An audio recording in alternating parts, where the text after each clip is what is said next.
otro día habíamos iniciado una aproximación al tema humo con Antonio Rivera. Como era de esperar, apenas hicimos un planteamiento inicial del tema, ya el tiempo del programa había pasado.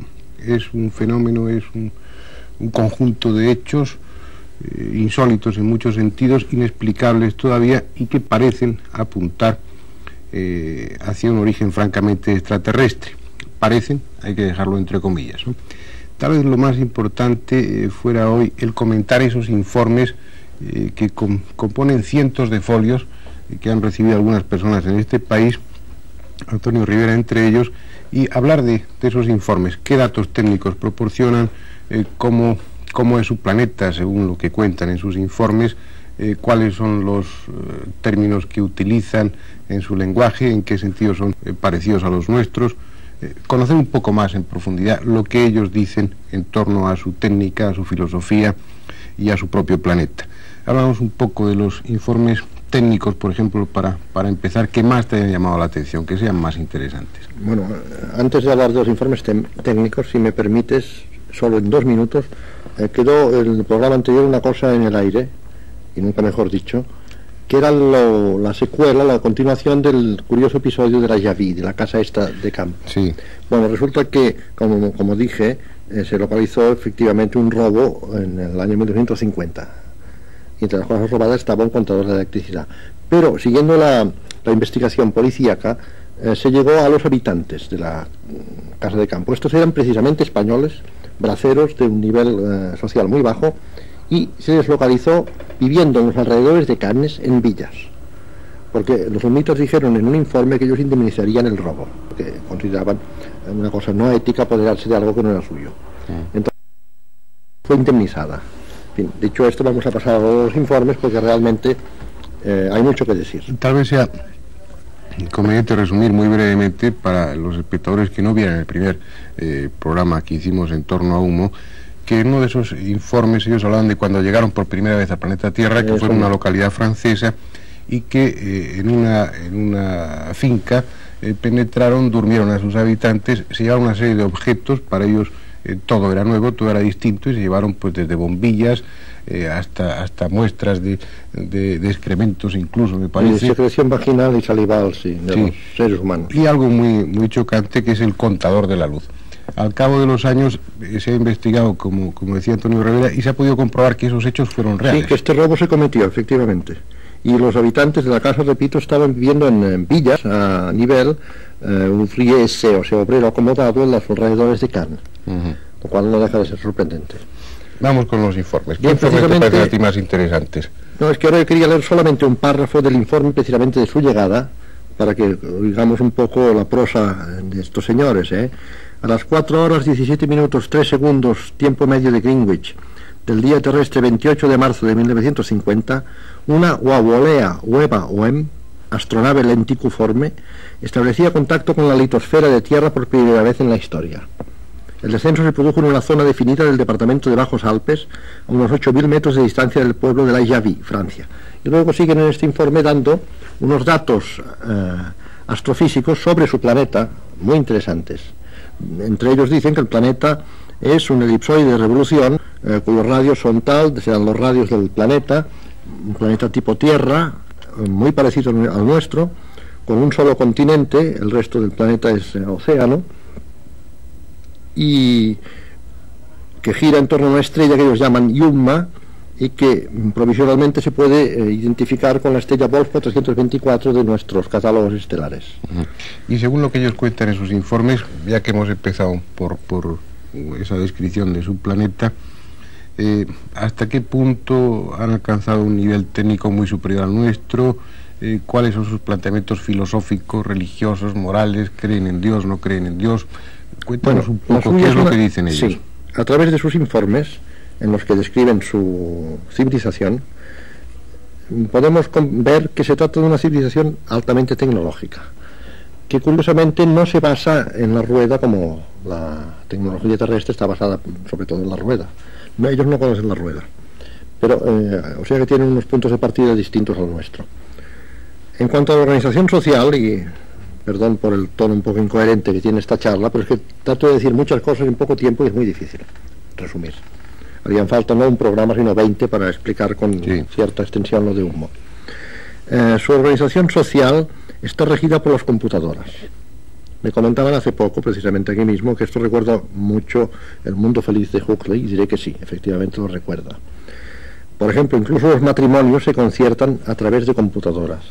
En la computadora central de Humo existe una ficha biofísica de cada habitante del planeta, donde se consignan todos los datos, todos, al nivel más profundo sobre la personalidad de la persona, perdón por la redundancia, de la persona interesada. Entonces, de esta manera es muy fácil, claro, sacando dos fichas afines, concertar un matrimonio, con mayores probabilidades de éxito que en la mayoría de matrimonios terrestres, que muchas veces no se conciertan teniendo en cuenta estas cosas, sino otras. ¿Cómo son sus ciudades, por ejemplo? Bueno, ellos no nos hablan de sus ciudades, sino que nos hablan de sus casas. Por lo visto, la población está muy desperdigada en Humo y habitan en unas curiosas casas en forma de seta, en unas casas retráctiles que de noche se hunden en un alvéolo ya preparado en el terreno, de día emergen al extremo de un enorme pivote. La casa es orientable en todas direcciones. En el interior no hay mobiliario, es decir, hay el mobiliario que se necesita en cada momento. Las habitaciones aparentemente están desnudas, pero si por ejemplo se trata de comer, entonces pulsando botones, supongo, aparecen los muebles necesarios para comer que están ocultos en el subsuelo. Si se trata de dormir, pues aparece, es decir, la habitación se habilita para dormitorio. Es una cosa muy funcional. Hay un informe llamado La vida cotidiana en Humo, que se leyó en el segundo simposio Humo, organizado como el primero por Rafael Farriols. El primero se celebró en el Motel Osuna de Barajas, cerca de Madrid, y el segundo en el Hotel Ritz de Barcelona. Hay un informe sobre la vida cotidiana en Humo que es muy interesante. A mí ese informe, francamente, no me gusta demasiado, porque en primer lugar recuerda mucho al mundo feliz de Huxley, y en segundo lugar tiene un cierto tufillo a American Way of Life, es decir, modo de vida americano. La familia para comer se reúne en torno a una mesa, presidida por el pater familias. Hay que estar todos muy sonrientes, hay que contar chistes, se tiene un cuidado extremado en la higiene, en la asepsia. Los alimentos se tocan mediante guantes. Cada miembro de la familia lleva un traje ceñido al cuerpo que por la noche se desecha y se arroja a un incinerador, etcétera. Todo esto es muy del gusto americano. Ya sabemos la obsesión de los americanos por la asepsia, y es quizá uno de los informes que me ha hecho pensar más que detrás de todo el asunto Humo está la NASA. Es quizá el que me ha dado más esta pista. Por ejemplo, ¿qué régimen político tienen? ¿Cómo se gobierna? Bueno, Humo está regido, según afirman ellos, por el Humo Aleve. El Humo Aleve es el gobierno general de Humo, compuesto de 4 miembros. Estos 4 miembros naturalmente son elegidos también por las computadoras, sin distinción de sexo. La jornada de trabajo es mínima, es decir, creo que se trabaja 2 o 3 horas. El pater familias va al trabajo en un pequeño vehículo monoplaza que se traslada flotando, repito, no se conoce la rueda. En fin, todo ello es muy ciencia ficción, muy americano. Quizás sea así. Luego hay una cosa muy interesante que quisiera destacar, y es el aspecto, podríamos decir, artístico. Ellos dicen que una de las cosas que más les sorprendió en nuestro planeta fue la música y la pintura. Nuestras grandes sinfonías, Beethoven, por ejemplo, Miguel Ángel en pintura, y se quedaron admirados, estupefactos, porque su desarrollo artístico en ese aspecto es mínimo, es embrionario. En cambio, debido precisamente a su propia contextura fisiológica, que, por ejemplo, ellos tienen 36 terminaciones nerviosas en las yemas de los dedos, tienen una mayor capacidad olfativa que nosotros. Eso ha dado pues un despliegue de facultades en otra dirección. Así ellos organizan, por ejemplo, sinfonías de olores mediante un aparato llamado IAI-KEAI, que permite organizar estas sinfonías de olores. Pero no conocían, por ejemplo, nuestras riquísimas posibilidades en el terreno de la música y de la pintura. Por ejemplo, otro aspecto importante sería también los criterios morales, religiosos con los que ellos se mueven. Sí. ¿Creen en Dios? ¿Tienen una ellos iglesia? Creen en un creador, al que ellos llaman Boa, W-O-A. Y Boa, por lo visto, en una época de la historia de Humo, se encarnó en Humo Boa, que viene a ser una especie de Jesucristo humita. Este Jesucristo humita, que era un obrero, murió no en la cruz como nuestro Jesucristo, sino en la mesa de operaciones. Todo ello también de acuerdo con este cuadro tecnológico que vemos que configura la historia y la civilización humitas. Pero ellos tienen ritos como tenemos aquí, distintas religiones. No. Hay una mayor unidad en todos sentidos. Hay una unidad política, hay una unidad religiosa e incluso hay una unidad biológica. Porque, por ejemplo, otra cosa que les sorprendió fue la tremenda explosión biológica de la Tierra, esta explosión de especies, esta enorme diversidad de especies animales que hay en la Tierra. Las especies animales de Humo son mucho menores en número, hay un número mucho más limitado de especies. Un poco con los informes técnicos, sí. Y de tu propio libro vamos a ver si podemos captar algunos de... Sí, en mi libro publico un informe muy interesante, que es el informe sobre las naves. Este informe fue recibido por mi querido amigo, el ingeniero en comunicaciones civiles Enrique Villagrasa Novoa, sí, que ha sostenido conversaciones de hasta 2 horas con estos señores. Te diré que en estas conversaciones pues el hombre les planteaba toda clase de preguntas, incluso con mala intención, para hacerles trampas. Tenemos detrás de nosotros el esquema de una de las naves. Esta nave aparece en el informe recibido por Enrique Villagrasa Novoa cuando les pidió un informe sobre sus naves, precisamente. Y a la vuelta de unos días recibió por correo un informe de 43 hojas, que aquí vemos uno de los dibujos que lo ilustran. Es un informe expositivo o descriptivo, como todos ellos. Es decir, son informes que no dan datos que permitan, por ejemplo, llegar a la construcción de una nave como la que estamos viendo. Por ejemplo, no nos hablan de su planta motriz. Nos describe únicamente la estructura de la nave. Ahora bien, yo te diré que esta nave sirvió para que Rafael Farriols y yo hiciéramos el dibujo en planta y alzado de la nave fotografiada sobre la colonia madrileña de San José de Valderas el 1 de junio de 1967. Este dibujo está también en el libro, si se pudiera proyectar, por favor. Es el dibujo que está... en la página anterior, creo. Sí, unas páginas antes. Eso es.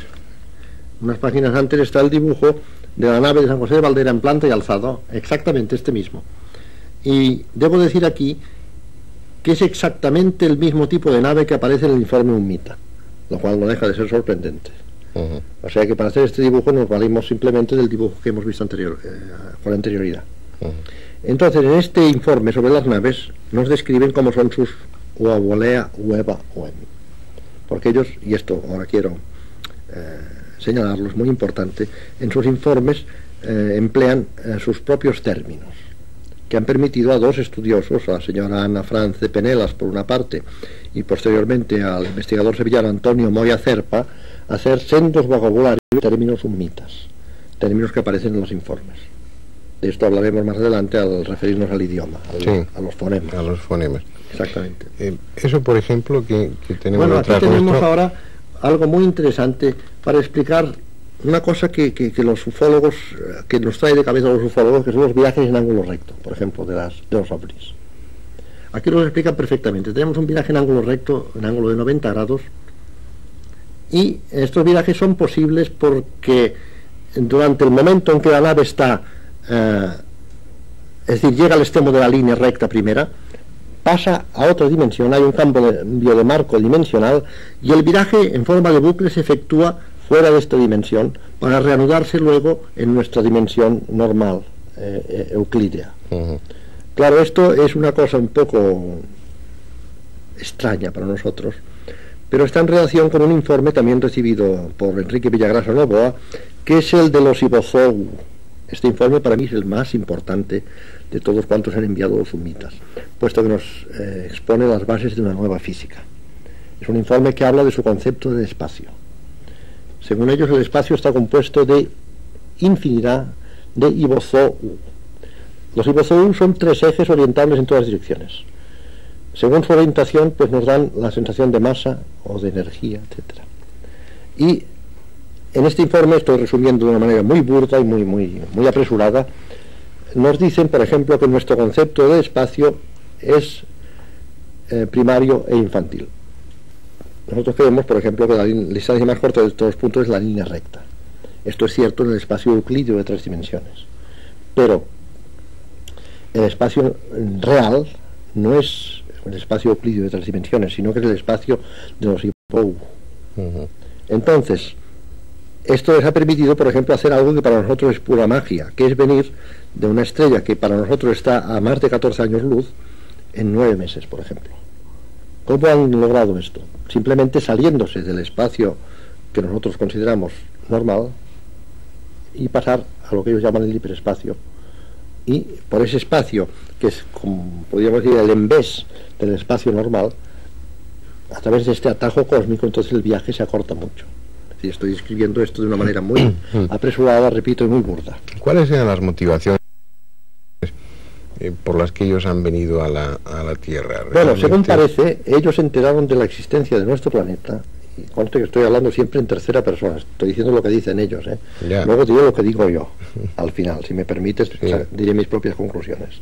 Ellos dicen que descubrieron, al captar una emisión de ondas hertzianas, emitida en 1934 por un barco noruego que hacía pruebas de reflexión en la ionosfera, en la capa de Heaviside, un tren de ondas hertzianas se perdió en el espacio y 14,6 años después llegó a Humo. Allí los técnicos de Humo vieron que no se trataba de un ruido de fondo galáctico normal, sino que era una emisión de origen inteligente, una emisión artificial, y consiguieron localizar a la fuente emisora. La fuente emisora estaba en una estrella que nosotros llamamos Sol, que ellos llaman de otro modo, y procedía de un planeta que nosotros llamamos Tierra, pero que ellos llamaron Oyaga.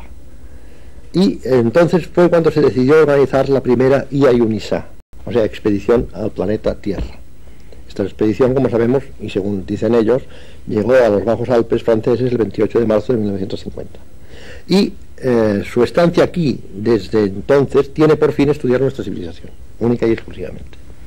Según ellos mismos afirman, se han pasado cientos de horas en nuestras bibliotecas, en nuestros museos, estudiando nuestra cultura, estudiando nuestro arte, nuestra ciencia, etc. Y todo esto lo han enviado a su planeta codificado en cristales de titanio. Y con esto pasamos a otro informe muy interesante, que es el de sus ordenadores o computadores. Según ellos, almacenan toda la información a nivel atómico y en los 3 ejes del espacio en cristalitos de titanio. Como tú sabes, el titanio cristaliza en el sistema cúbico, entonces esto permite, repito, a nivel atómico, almacenar una cantidad fabulosa de datos en un espacio muy reducido. Por ejemplo, en un cristalito de titanio de 1 centímetro cúbico se pueden almacenar por este sistema, o sea, mediante incidiendo varios rayos láser, se pueden almacenar trillones de datos.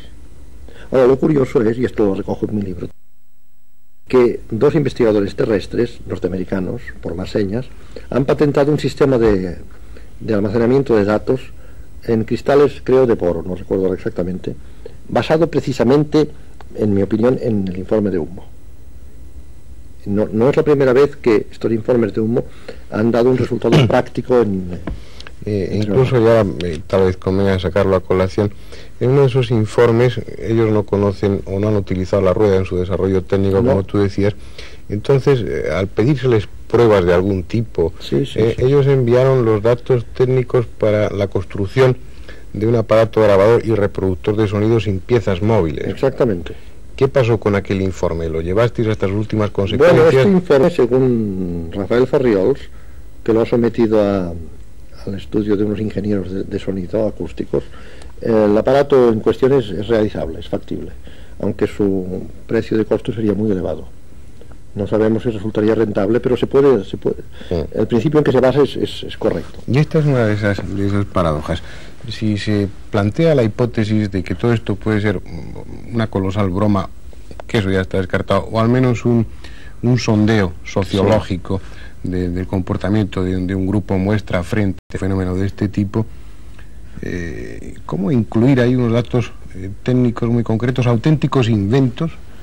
Sí, en realidad se trata de inventos, como también de la máquina fotográfica con lentes gaseosas que enviaron a la misma persona de Madrid, precisamente, que pidió unas pruebas. Y también esa cámara fotográfica es factible. Es factible, sí. Es decir, se consigue graduar mediante alteración del índice de refracción de los gases, lo cual realmente es genial. También lo mismo se podría decir del altímetro, que mide el valor de G en cualquier punto del universo mediante medir la velocidad de caída de unas moléculas de tiocianato de mercurio a través de un pequeño pozo. Nos está pasando lo que nos ha pasado siempre, Antonio. El tema es extensísimo y solamente podemos pellizcarlo, vamos a decir. Por eso, para acabar, me gustaría que respecto a este tema que se investigaba a fondo. ¿Qué opinión tienes tú respecto a todo esto? Bueno, primero de todo tendría que decir que podríamos, como he dicho antes, estar hablando horas del asunto humo y no llegaríamos al final. Mis conclusiones, dichas de una manera también muy apresurada, es que los informes existen. Esto parece una perogrullada porque, desde luego, ahí están, ¿no? Pero hay que empezar por eso, por aceptar la existencia de los informes. Aceptando la existencia de los informes, lo cual es innegable porque aquí tenemos a varios de ellos, recibidos por mí, se plantea la cuestión inmediata de quién los escribe. Ahí está todo el enigma, todo el misterio de humo, en el origen de estos informes. Desde luego, la posibilidad de que sean extraterrestres no debe descartarse. Y te diré más, es la que explicaría más aspectos del asunto, la más cómoda, por decirlo así. Si aceptamos que realmente es como dicen ellos, pues todas las piezas encajan y entonces no tenemos que depararnos los sesos para nada. Ahora bien, como esto parece un poco gordo de aceptar así por las buenas, que estén entre nosotros unos señores procedentes de un astro que está a 14 años luz, paseándose por ahí con trajes comprados en el Corte Inglés, y con pasaportes daneses o noruegos o suecos, eso parece un poco gordo. Entonces hay otras posibilidades que serían las que hemos apuntado antes, de un montaje de la NASA, incluso un montaje de la propia CIA, ¿no? En ese caso se trataría pues de crear un gran bluff para en el momento determinado decir que todo es falso y hacernos quedar en ridículo a los que lo hemos estado estudiando, por ejemplo. Esto es una posibilidad. Luego está la posibilidad también de una sociedad secreta terrestre o de un grupo terrestre, o, como cree mi querido amigo M. Michel, de una mente genial, un solo individuo que ha encontrado este medio de hacer llegar unas determinadas ideas fuera de la vía académica, de divulgar determinadas ideas fuera de la vía académica que para muchos investigadores está ya esclerosada, es decir, no admite en fin, esto como tantos científicos que se dedican a escribir novelas de ciencia ficción para poder exponer sus teorías avanzadas. Bien, lo importante, lo interesante es que tras unos años de silencio el tema humo vuelve otra vez a estar de actualidad. Se han vuelto a recibir algunas cartas, concretamente un compañero y amigo nuestro, Luis Jiménez Maruenda, en Alicante. Él tiene un programa de radio y también una página de un periódico en el que habla de estos temas. Ha recibido otra carta de estas en las que los humitas dicen que vuelven de nuevo a poner en contacto con nosotros. Dentro de una lista que dan ellos de personas que les son gratas, me han incluido a mí, así que espero aprovechar caerles bien para conseguir algún tipo de información. Volveremos a hablar del tema humo y ojalá podamos decir cosas mucho más concretas que ahora y mucho más definitivas, que dejen claro cuál es el origen de estos extraños, insólitos y misteriosos mensajes. Nada más.